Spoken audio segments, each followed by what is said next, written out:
High বন্ধুরা, কেমন আছেন সবাই? আশা করি সবাই ভালো আছেন। টেকনিক্যাল এফএইচ ইউটিউবের চ্যানেলের পক্ষ থেকে আপনাকে স্বাগত। আপনারা যারা দুবাইতে যাওয়ার জন্য ভিসা অ্যাপ্লাই করতে দিয়েছেন কোনো এজেন্সির হাতে অথবা কোনো আত্মীয়র হাতে, অনেক দিন হয়ে গেছে পাসপোর্ট দিয়েছেন কিন্তু বুঝতে পারছেন না যে ভিসা লেগেছে কি না। তা কিভাবে আপনি জানবেন যে আপনার ভিসা লেগেছে? আপনার হাতে থাকা মোবাইলটি দিয়ে আপনি জানতে পারবেন যে আপনার ভিসা লেগেছে। তো জানার জন্য আপনাকে পাসপোর্ট নম্বর আর পাসপোর্ট এর এক্সপায়ারি ডেট দিয়ে আপনি জানতে পারবেন। আজকে সেটাই দেখাবো। যারা নতুন তারা সাবস্ক্রাইব করে পাশে থাকা বেল আইকনটি টিপে দিবেন। পরবর্তী ভিডিও পেতে নোটিফিকেশন আকারে আপনার কাছে পৌঁছে যাবে। ভিডিওটি লাস্ট পর্যন্ত দেখতে থাকুন এবং সম্পূর্ণ জানতে পারবেন। চলুন ক্রম ব্রাউজারে এখানে লিখে সার্চ করবেন UAE visa status check.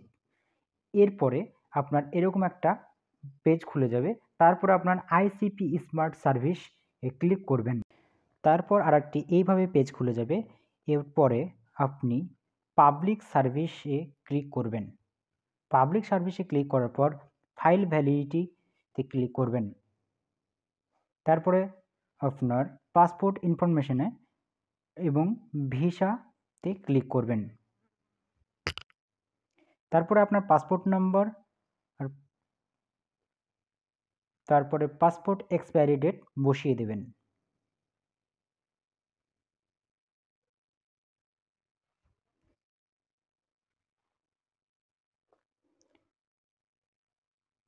Passport expiry date বসানো হয়ে গেলে এরপরে আপনার ন্যাশনালিটি, যেটা আপনি ইন্ডিয়ান, বসিয়ে দেবেন। বাংলাদেশ হয়ে থাকলে বাংলাদেশ লিখে দেবেন। তারপরে verify I am not a robot click করবেন। তারপরে সার্চে ক্লিক করবেন। সার্চে ক্লিক করার পরে আপনার ফাইল নাম্বার এবং ভিসার ভ্যালিডিটি দেখিয়ে দেবে। এমপ্লয়মেন্ট ভিসা চেক করার জন্য পরবর্তী ভিডিওটি দেখুন। সাবস্ক্রাইব করুন, বেল আইকনটি টিপে দেবেন, লাইক এবং কমেন্ট করবেন এবং দেখা হচ্ছে নেক্সট ভিডিওতে।